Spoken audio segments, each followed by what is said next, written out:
Hello, wrestling fans. Welcome to the Wrestling Wrap-Up. I am your host, the megastar Austin Savage. This is episode 19 of the Wrestling Wrap-Up, and in episode 1, I told you guys that I would eventually start talking about things outside the world of pro wrestling. With that said, episode 19, this show, is going to be about the horror movie genre. I really enjoy horror movies. They're my favorite type of films for many reasons. And not so much horror films as in I like slasher films. Halloween and Scream are my two favorite slasher films. Not to say I don't like Friday the 13th or that I don't like Nightmare on Elm Street. Halloween and Scream just happen to be my two favorite series. I would like to start off this episode by talking about Halloween. The original series first. I'll get to the reimaginings later. Halloween, to me, is probably the most scary movie of the series, the original, because you didn't really know what was going on. Part 2 I thought was great because it tied right into Halloween. Part 3, let's face it, was terrible. Terrible, terrible, terrible. Terrible, terrible. I'll say it a few more times. In terms of being a part of the series. However, I do feel that it was a good film on its own. Had they just called it Season of the Witch, it would have been fine. They decided to tagline it with Halloween 3. And for me, with them making Part 3 Halloween and then subtitling it Season of the Witch, killed the remainder of the series for me. I mean, it took several different directions after that, from Michael Myers belonging to a cult, to wanting to kill his cousin and all these other people. And then, you know, they disavow knowledge of 3, 4, 5, and 6, I believe it was, when they jumped from Part 2 to H2O. I was glad to see Jamie Lee Curtis come back for H2O. It really tied things up. And if you do watch just Halloween, Halloween 2, and H2O, and then follow that with Resurrection, that's a perfect 4-minute movie set. I don't like the fact that they waited 20 years to go from 2 to H2O. But then again, what would they call it? They could call it Halloween 3, you know? Anyways, now I'll move on to the reimaginings. And for anybody that can see my hat, it says Halloween. I'm a huge Halloween fan.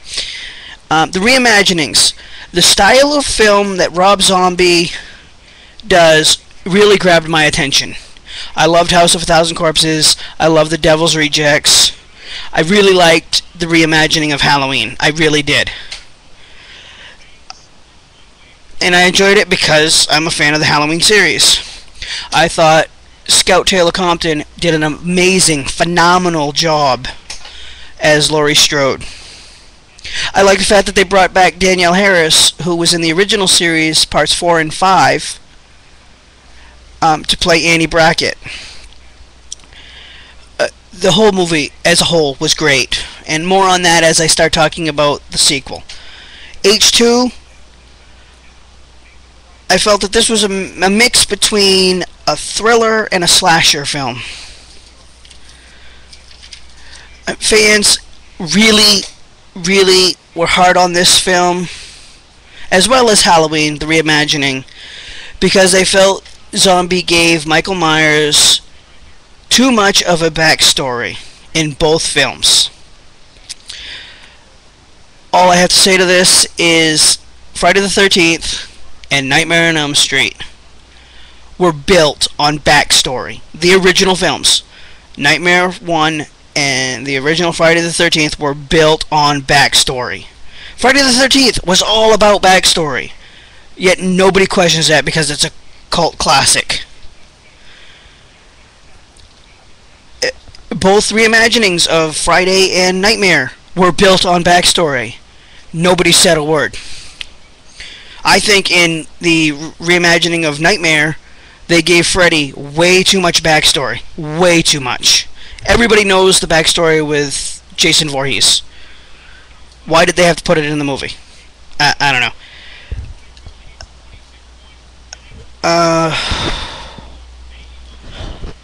I was a little off the wagon, so to speak, with the Deborah Myers ghost character and the white horse stuff from H2. When I saw the film in the theater, I'm like, what the fuck was Rob Zombie thinking? But after watching the director's cut of H2, it made more sense. I enjoyed the backstory as well. The mental awareness needed to understand it, to watch H2, was incredible to me. I like the fact that Rob Zombie did something that none of the other directors could do through the entire series. He ended his story in 2 movies. From the beginning of H1 to the end of H2, he ended it. I like the fact that Rob Zombie gave Laurie Strode a real name, and not just the old cliche, oh, she's Michael Myers' sister. Her name obviously is not Laurie Strode. They changed her name when the Strode family adopted her. I love the fact that they called her Angel Myers. Angel being the exact opposite of the pure evil of Michael. That I'm going to conclude my Halloween spiel on that note and move on to Scream, which was, like I said 6 minutes ago, my other favorite series. I loved the original series. The series kick-started the entire horror genre in the mid-90s. Thank you to Wes Craven and Kevin Williamson for making these movies. Made me a believer that horror can still survive. I love the fact, love it, that they poked fun at the horror genre through all of these movies. The kills in Scream 1, the original Scream movie in '96, were incredible. You didn't see things like that at that point. I think some of the kills in Scream 2 were good, but I mean, like when they killed Casey Becker. Not Casey Becker, what the hell was her name? Cece at the sorority house. They threw her. Ghostface throws her off the balcony. I understand he stabbed her several times before that, but that death really didn't do anything for me. And when they killed Haley, who was Sydney's college roommate, he just walks up and like slits her throat or something like that. That one didn't make any sense. Then you move on to Scream 3. It was a good film. It really closed out the series, the trilogy for me. It made a lot of sense. If you look at the backstory and then go back to the beginning from 1 to 3, that's a complete story. It was my least favorite of the trilogy, though. Now, on to Scream 4. I was sitting in the theater, having watched the trilogy the night before, so I'd be up to speed, because I watch them all the time, but I hadn't watched them for a while, so I wanted to be up to speed on the story and everything. And I was thinking there, sitting in the theater, holding my popcorn and my soda, sitting next to my wife, wow, this movie is fucking terrible. And as I was eating at Burger King with my wife after the movie, I started thinking about the movie and all the little idiosyncrasies of the film. And then I realized it was a good film because it was a typical Scream movie. And I really, for the first time, and my wife could attest to this, during the original 3, I knew who the killer was before the final scene. I didn't know who the killer or killers were in Scream 4. I had a lot of ideas, and I think when they did the whole red herring act in the second act of the film, it was a little overkill, but it kept you guessing, and I liked that. The kills were really well planned in production. I really enjoyed that. There was one film, and there was one kill, which they posted a picture online. I think it was supposed to be Marnie Cooper's death. I think she's the girl that dies at the beginning of the film. one of them, where they reenacted Casey Becker and Stephen Orth's deaths from Scream 1. They were going to hang Marnie Cooper's body from, I guess, a ceiling fan. And there's a picture of her. All you can see is her legs, her boots, and her hands as she's hanging from, and like I said, I would presume a ceiling fan. And in blood on the wall, it's written, "What's your favorite scary movie?" I really think they should have put that in the film, and I guess it's a deleted scene from what I've heard. Really, really interesting. They should have done that, I think. I have to say that my favorite kill / injury was Kirby Reed, played by Hayden Panettiere. I think she survived and will be in Scream 5 if they make that film.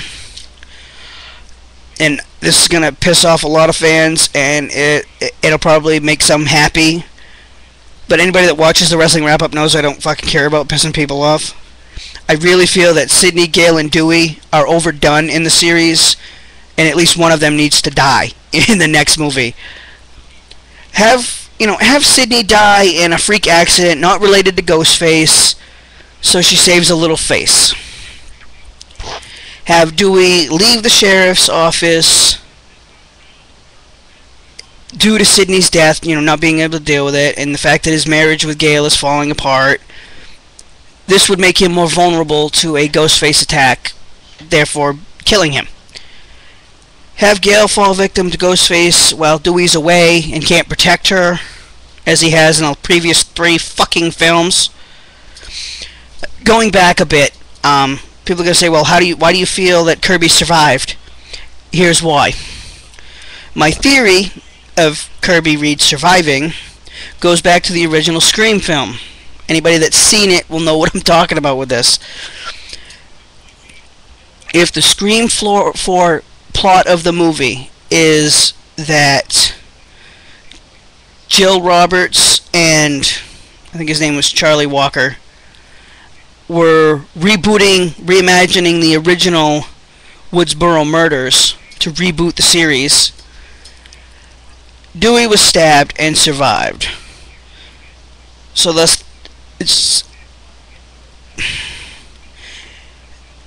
therefore, I mean, Sydney was stabbed twice and she survived to the end of the movie, to the final scene of the movie.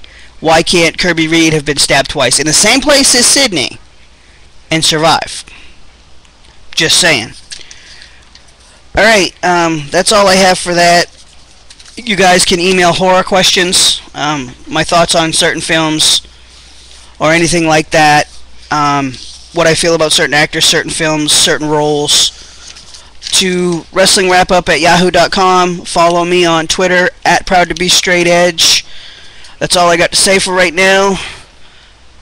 This is the Wrestling Wrap-Up. I am your host, Megastar Austin Savage, and I'll catch you guys later on, probably Monday after Raw.